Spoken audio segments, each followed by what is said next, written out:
Fala galera, sejam bem-vindos ao Geek Lines e hoje eu vou falar desse mangá que ganhou na enquete, que era um mangá que vocês queriam que eu analisasse a arte, Batuque. Logo de cara a gente tem essa capa toda colorida de uma menina se preparando para dançar ali capoeira ou lutar capoeira e a contracapa em preto e branco. E eu já percebo o que? Ele não usa muitas churas, mas tem ali um jogo muito legal de contraste entre esses tons de cinza, bem bacana, não? E o que a gente pode falar? Pelo visto, vocês realmente gostam de Batuque, de Toshi o Saco, pois 49% das pessoas, das 333 pessoas que responderam essa enquete, queriam que eu fizesse esse vídeo sobre Batuque. Inclusive, 2 dos nossos inscritos também falaram sobre ele, né? Dizendo que Batuque merece ser mais visto, tem uma das melhores artes dos mangás. Beleza, cara, eu vou verificar isso agora. E o Hudson também falou que é o mangá favorito da atualidade dele. Um seinen sobre capoeira escrito e desenhado pelo Toshi Sako, que está sendo publicado na Young Jump. Obrigado pela informação, Hudson, e chegou a hora de a gente analisar o Batuque. E eu vou ser sincero para vocês, eu nunca tinha lido Batuque, essa foi meu primeiro contato com o mangá, e então vai ser uma surpresa para mim. Eu separei algumas imagens do primeiro capítulo, já que esse quadro aqui é o que achei, né? Eu dou a minha impressão inicial sobre o primeiro capítulo de um mangá que eu não li, que eu não conheço, que já li faz muito tempo, ou eu leio com outros olhos para analisar justamente a arte e mostrar para vocês o que aquilo me passa. Mas antes de começar, vamos falar sobre Toshi o Saco. Esse carinha aqui, ó, esse cara dançando capoeira, ele é capoeirista na vida real. Ele escreveu esse mangá, né, de uma garota jovem que descobre a capoeira depois de ser salvo por um sem-teto durante um roubo. Tá aqui escrito. E a gente pode ver no site do Anime List que a nota de 7,42 não é uma nota baixa, mas também não é uma nota muito alta. Tá ranqueado num número até, assim, distante dos mangás mais famosos, mas é óbvio, né? Esse mangá não é tão conhecido e, vamos dizer assim, o tema que ele aborda não é um tema muito popular nem no Japão, nem nos Estados Unidos. Talvez nós brasileiros, por ser um esporte que é praticado aqui, né, que é um esporte brasileiro, isso tenha tenha chamado mais atenção. Mas não estou dizendo que esse mangá não tem força, que não está crescendo. Só que não é tão popular quanto os outros. Ainda mais, como o nosso amigo Hudson disse, é um seinen, e seinen por si só já não é tão popular. Mas vamos ao que importa. Toshi Sako, esse camarada aqui, e quando a gente fala dele, que ele aparentemente luta essa arte marcial aí, eu lembro só do autor de Baki, porque esse camarada aqui, esse carinha aqui, o autor de Baki, ele também era lutador de várias artes. Ou se eu não me engano, pelo menos uma, porque a gente fez um vídeo, o Joe fez um vídeo falando sobre ele. Ele fez o roteiro, se não me engano eu gravei, né, Joe? E ficou bacana, assistam o vídeo que eu vou deixar aí, são curiosidades bem interessantes. Mas deixa de enrolação e vamos pra arte. Eu separei essa foto, essa imagem aqui do mangá, e já consigo perceber de cara aquilo que eu falei. Ele utiliza muito bem aquela escala de cinza. Você não vê o preto aqui tão forte, né? A não ser, talvez, contornando essas onomatopeias. E eu achei engraçado como ele faz a demonstração da expressão facial do rosto em si. Você pode ver que a bochecha é um pouco mais projetada. É uma mistura de algo realista, mais realista, mas ao mesmo tempo com uma assinatura muito forte do traçado do autor. E eu posso ver que ele realmente explora muito bem essa questão do cinza. Veja nessa imagem aqui, logo na descrição do primeiro capítulo. Veja que aqui só tem cinza, não tem branco. Você pode achar que tem branco nessa foto, mas não tem branco. Eu defini aqui, separei a paleta de cores, né? Peguei algumas amostras de cores e botei aqui nesses quadradinhos. E vocês podem ver que vem do cinza mais claro até o cinza mais escuro. A gente pode até encontrar um pouquinho de preto em um elemento e outro, mas ele gosta de trabalhar com as sombras, trabalhar com a nuance de luz sendo emitida direto na cena, no personagem. E você pode perceber que é perfeito, né? Eu separei aqui, deixa eu botar essa projeção para frente para vocês verem. A luz está vindo nesse direcionamento, e aqui a gente tem a projeção da sombra, que não está somente no pé desse homem que está aí em pé, mas também está em todos os outros elementos. Olha como as folhas recebem atenção. Olha como a gente tem esse sombreamento aqui bem direto. Uma folha emite a sombra que cai na outra e assim por diante. Cara, é fantástico. Eu gostei como ele fez esse enquadramento aqui com a perna e como ele demonstra aquele cenário lá no fundo.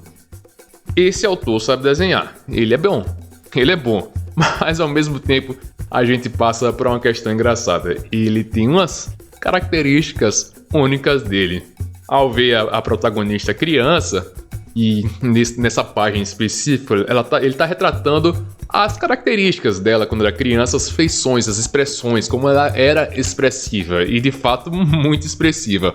Olha só ela comendo como era, e eu achei engraçado porque a projeção dessa bochecha aqui, dessa boca, é anormal, atípica. Olha os olhos como ficaram, aqueles olhos grandes ficaram todos cerradinhos e a boca toda achatada, e a bochecha achatada, esticada.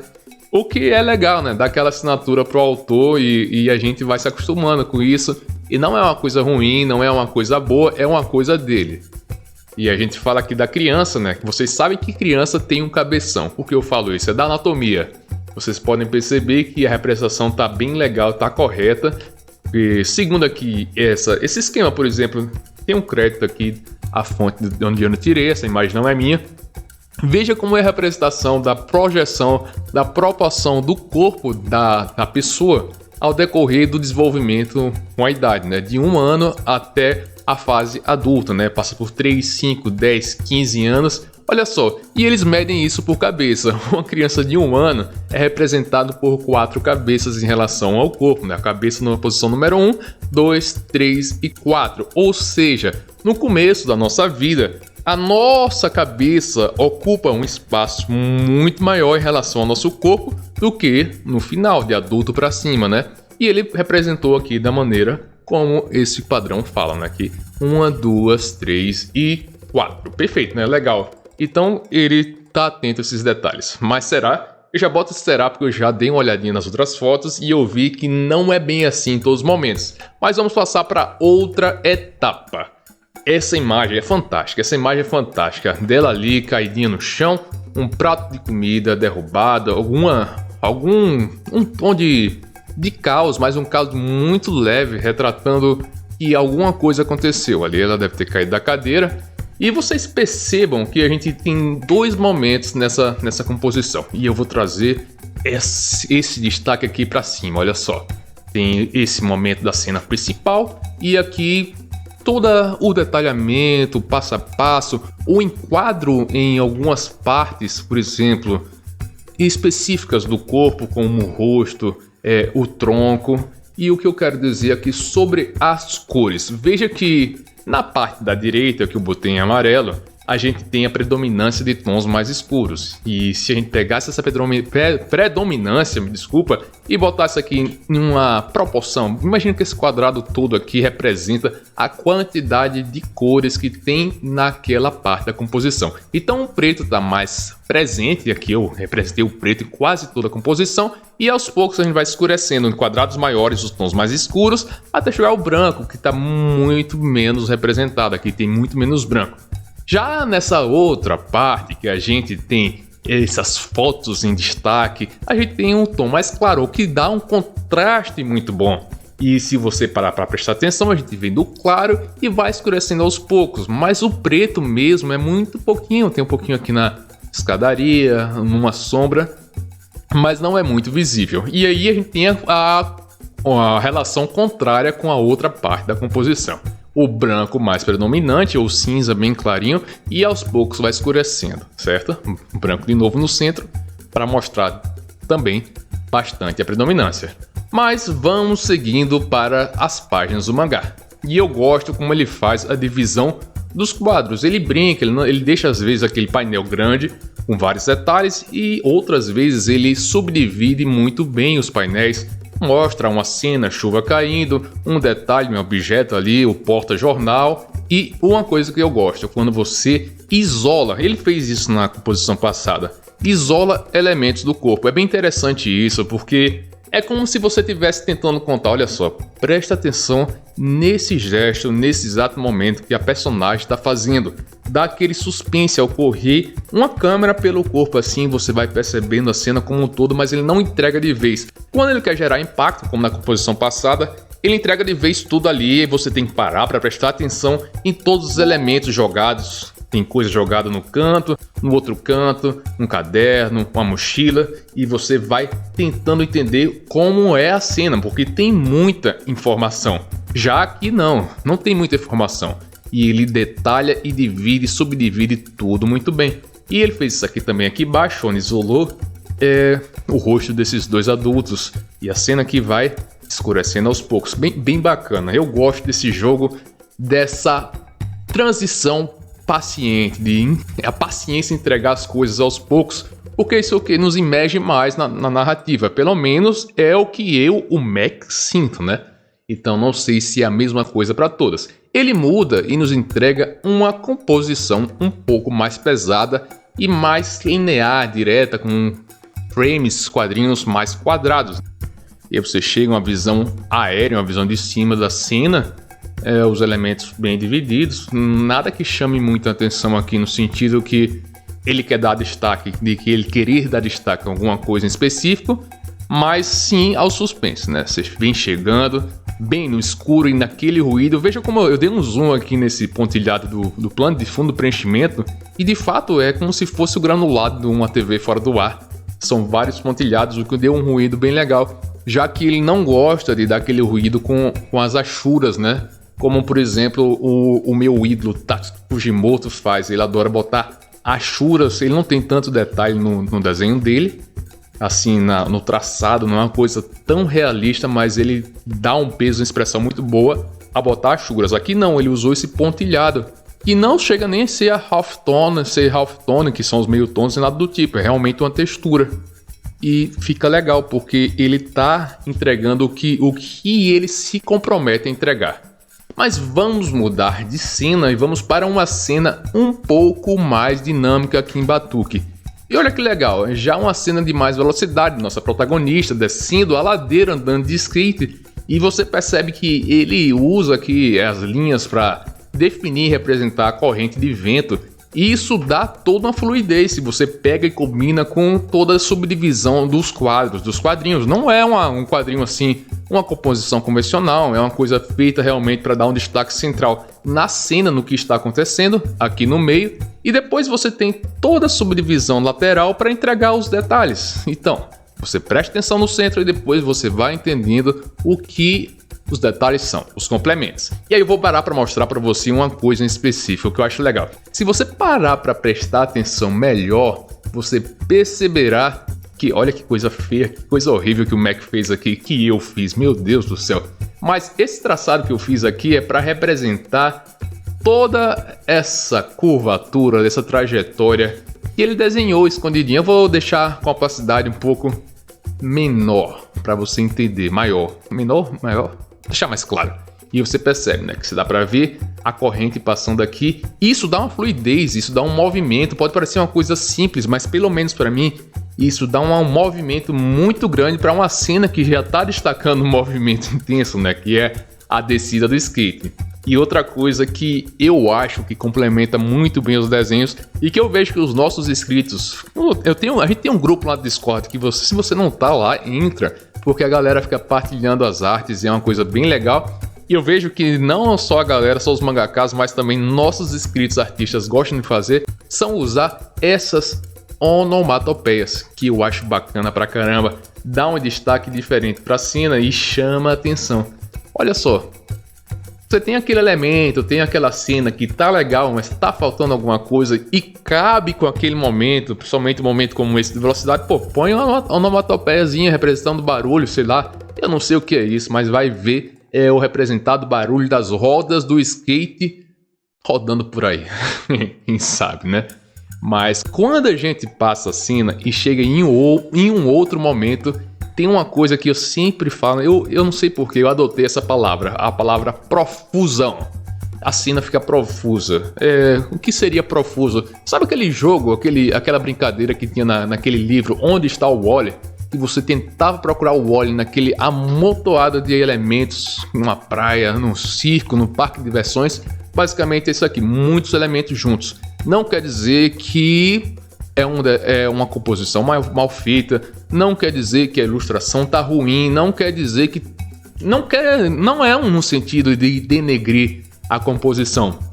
É um fato. Tem muitos elementos e se você não parar para prestar atenção, fica profuso.